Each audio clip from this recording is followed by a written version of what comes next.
ब्रेकनंतर आपलं पुन्हा एकदा स्वागत। बिहारमध्ये विधानसभेसाठी एनडीएच्या जागा वाटपाचा फॉर्म्युला अखेर ठरलाय। भाजप आणि जदयू प्रत्येकी 101 जागांवरती निवडणूक लढणार आहेत, तर पासवान यांच्या लोजपावरती 29 जागा त्यांना मिळणार आहेत, तर राष्ट्रीय लोकशाही मोर्चाला 6 जागा मिळणार आहेत। या 6 जागांवरती ते निवडणूक लढणार आहेत। या संदर्भातली माहिती देत आहेत माझे सहकारी रामराजे शिंदे दिल्लीमधून। रामराजे, बिहारमधल्या विधानसभेसाठी अखेर जागा वाटप ठरलेला आहे, कसा आहे हा फॉर्म्युला?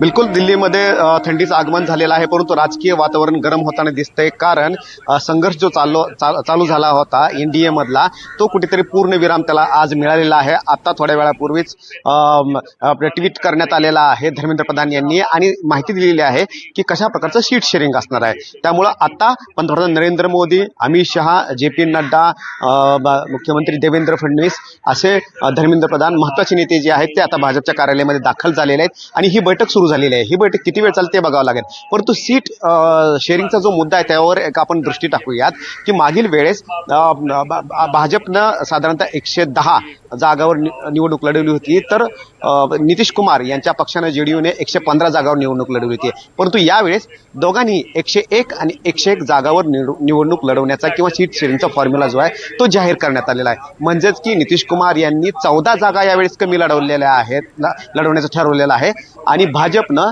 9 जागा कमी लढवण्याचं ठरवलेलं आहे। त्यामुळे यावेळेस छोटा भाऊ मोठा भाऊ कोणीही नसणार आहे। मागील वेळेस आतापर्यंत नितीश कुमार हा बिहारमध्ये मोठा भाऊ होता, परंतु आता जागा समान झालेल्या आहेत। त्यामुळे बिहारमध्ये यावेळेस छोटा भाऊ किंवा मोठा भाऊ कोणी नाही, दोघंही समान असणार आहेत, हे महत्त्वाचं आहे। दुसरा म्हणजेच की यापूर्वी सुद्धा चिराग पासवान हे वेगळे लढले होते, परंतु त्यांची एंट्री आता एनडीएमध्ये झालेली आहे। त्यामुळे त्यांनी मागणी केली होती 40 जागांची, परंतु त्यांना 29 जागा देण्यात आलेल्या आहेत, आणि त्यामुळे त्यांना चिराग पासवान आणि त्याचबरोबर RLM यांना सुद्धा 6 जागा देण्यात आलेल्या आहेत। तर या जागा ॲडजस्ट करण्यासाठी भाजपच्या 9 आणि नितीश कुमार यांच्या 14 जागा ज्या आहेत त्या कमी करण्यात आलेल्या आहेत, आणि एनडीएमध्ये सर्व बाबतीमध्ये ताकद दिसावी, ताकद वाढावी। त्याचबरोबर चिराग पासवान यांना सोबत घेतल्यामुळं पासवान वोट बँक जी आहे ती मदतशीर राहणार आहे सरकार स्थापन करताना, आणि म्हणून रामविलास पासवान यांचे जे पुत्र आहेत चिराग पासवान त्यांचे पक्ष असेल किंवा RLM सारखी जी पार्टी आहे की जे छोट्या छोट्या बॉक्सेसमध्ये किंवा छोट्या छोट्या ग्रामीण भागामध्ये महत्त्वपूर्ण मागील निवडणुकीमध्ये सुद्धा यशस्वी होताना दिसलेले आहे, त्यांना सोबत घेऊन सरकार स्थापनेचा मार्ग जो आहे तो मोकळा करण्याचा प्रयत्न करण्यात आलेला आहे। त्यामुळे जे हर्डल होतं किंवा जे स्पीड ब्रेकर होते ते आता दूर झालेले आहेत, आणि जागा वाटपचं सूत्र जे आहे ते आता निश्चित झालेलं आहे, ठरलेलं आहे। HAM जी की मांझी यांची जी पार्टी आहे, जितेंद्रराव मांझी यांची पार्टी आहे, त्यांना सुद्धा 6 जागा देण्यात आलेल्या आहेत। त्यामुळे कुठेतरी नाराज आहेत मांझी असं चाललं होतं, परंतु आता त्यांना 6 सीट देण्यात आलेल्या आहे, आणि त्यासाठी भाजप आणि JDU या दोघांनी आपल्या जागा कमी केलेल्या आहेत। त्यामुळं आता फक्त राहिलेला मुद्दा आहे ते उमेदवारीचा, कारण प्रत्येकाने आता आपापले उमेदवार ठरवायचे आहेत। सीट शेअरिंग फॉर्म्युला जो आहे तो आता निश्चित झालेला आहे, त्यामुळे एनडीए मधील जी खदखद होती ती आता संपलेली आहे, परंतु आता उमेदवार कोणते असणार त्यासाठी ही आजची भाजपची बैठक असणार आहे, आणि आजच्या या बैठकीनंतर आज रात्री किंवा उद्यापर्यंत लिस्ट जारी होऊ शकते। पहिल्या टप्प्यामध्ये कोण कोण लढणार, कोणाच्या नशिबामध्ये ही उमेदवारी आहे ती आज भाजपच्या या मुख्यालयामध्ये निश्चित होऊ शकते। रामराजे, तुम्ही ज्या पद्धतीनं हा जागा वाटपांचा फॉर्म्युला सांगितलेला आहे त्यानुसार 2 गोष्टी लक्षामध्ये येतात। एकतर जदयूची जी ताकद बिहारमध्ये आधी जास्त होती त्यापेक्षा भाजपची ताकद आता बिहारमध्ये वाढलेली आहे का? म्हणजे बिहारमध्ये ज्या पद्धतीनं भाजपनं रणनीती आखलेली होती ती यशस्वी होताना दिसते, आणि दुसरीकडे पासवान जे नाराज झालेले होते त्यांची सुद्धा नाराजी दूर करण्यासाठी त्यांना जागा देण्यात आलेल्या आहेत। म्हणजे एकीकडे जे 2 छोटे पक्ष आहेत त्यांची नाराजी दूर केली जाते, तर दुसरीकडे सत्तेतला जो मोठा पक्ष होता त्याला मात्र बरोबरीचा वाटा दिला गेलाय।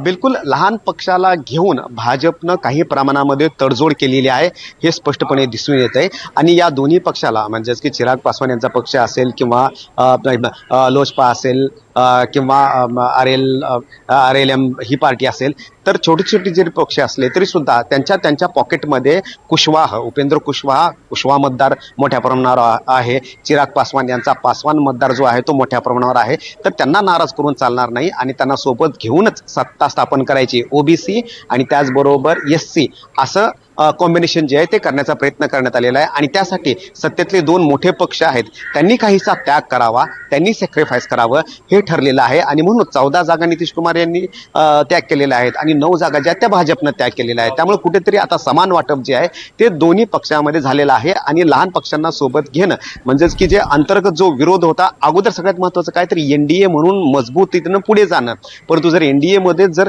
जागा वाटपावरून रस्सीखेच असेल तर मात्र जनतेमध्ये आणि मतदारामध्ये चांगला संदेश जात नाही आणि हे हर्डल जे आहे ते सगळ्यात अगोदर दूर करण्याचा प्रयत्न केलेला आहे आणि म्हणूनच ही जी बैठका होत्या या 2-3 दिवसापासून चाललेल्या आहे. आपण पाहिलेलं की पाटणामध्ये जे 4-5 दिवसापूर्वी बैठक झाली होती त्या बैठकीमध्ये चिराग पासवान सुद्धा गेले नव्हते, जितेंद्र मांझी यांनी सुद्धा अंतर ठेवलं होतं, परंतु आता तोडगा निघालेला आहे आणि लहान पक्षांना सोबत घेऊन पासवान वोट बँक असेल, कुशवाहा वोट बँक असेल त्यांना कुठेतरी आकर्षित करण्याचा प्रयत्न केलेला आहे आणि त्यामुळे याचे आता फायदे जे आहेत किंवा याचा लाभ आता इथून पुढच्या निवडणुकीमध्ये दिसतंय का ते बघावं लागणार आहे. निश्चित रामराजे, बैठक अद्याप सुरू आहे, तुमच्याकडून अपडेट्स घेत राहू. तुर्तास धन्यवाद संपूर्ण माहिती करता.